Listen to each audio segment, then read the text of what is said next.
করছে, পরিষ্কার করছে দুদিন পরে ধান গাড়বে বলে। আর এই যে সামনে দেখতে পাচ্ছ, সামনে কিন্তু রয়েছে আমাদের লোকনাথ বাবার মন্দির। অনেকেই বলে রনে বনে জলে জঙ্গলে যেখানেই বলবে সেখানেই কিন্তু বাবাকে পাইবে। তো এই জায়গাটা এসে সেই জিনিসটা ফিল হলো।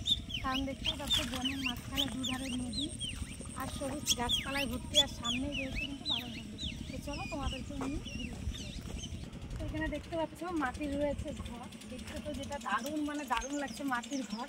আর আগে কি আছে না আছে কোনোটাই আমার জানা নেই, তো সবটাই কিন্তু তোমাদের সাথে আমি শেয়ার করবো। তো আমিও নিজেও ঘুরে দেখবো, তোমাদেরও দেখাবো। এখানে দেখতে পাচ্ছ খুব সুন্দর করে কিন্তু বসার জন্য জায়গা করা রয়েছে।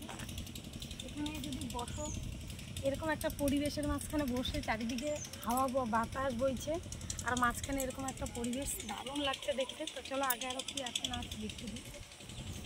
মনে হচ্ছে বন্ধ, কারণ আমরা অনেকটাই সকাল সকাল চলে এসেছি, তো খোলা হয়নি হয়তো আগে। আর দেখতে পাচ্ছ সবগুলো ঘরই কিন্তু মাটি, আর এদিকে কিন্তু একটা দুটো নয়, অনেকগুলোই কিন্তু চেয়ার টাইপের করা আছে লোকজন বসার জন্য। আর এখানে ছোটো ছোটো অনেক ফুল গাছও দেখতে পাচ্ছ। আর এদিকে কিন্তু একটা জলের কলও রয়েছে। সুন্দর একটা পরিবেশ, শান্তশিষ্ট করা, যেখানে এসে তো আমার ভীষণ ভালো লাগছে, মনটা একদম শান্ত লাগছে। তোমাদের এই পরিবেশটা কেমন লাগলো, বা বাবার এই মন্দিরটা তোমাদের কেমন লাগলো সেটা কিন্তু তোমরা অবশ্যই জানি। এদিকে তো দেখতে পাচ্ছি সামনে কিন্তু বাবার মন্দিরটা তালা দেওয়া রয়েছে, কিন্তু দরজা ফাঁকা দিয়ে হয়তো অল্প দেখা যাবে, তো তোমাদেরকেও সেটা দেখাবো। তো একটু জুম করো, করলেই দেখতে কিন্তু পাবে। দেখো এই যে বাবার মন্দির। জয় বাবা লোকনাথের জয়। দারুণ কিন্তু সুন্দর ভিতরের পরিবেশটাও, যদিও আমরা এখন ঢুকতে পারলাম না, কিন্তু বাইরে থেকেই দর্শন করে ভীষণ ভালো লাগলো।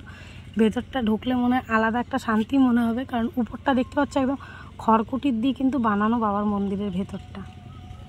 তো যারা যারা বাবাকে দর্শন করতে পেরেছো তারা কিন্তু অবশ্যই একবার জয় বাবা লোকনাথ বলবে। আর সামনেই দেখতে পাচ্ছ আমাদের বাবা ভোলেনাথেরও কিন্তু একটা শিবলিঙ্গ রয়েছে, সাথে কিন্তু নন্দী মহারাজও রয়েছে।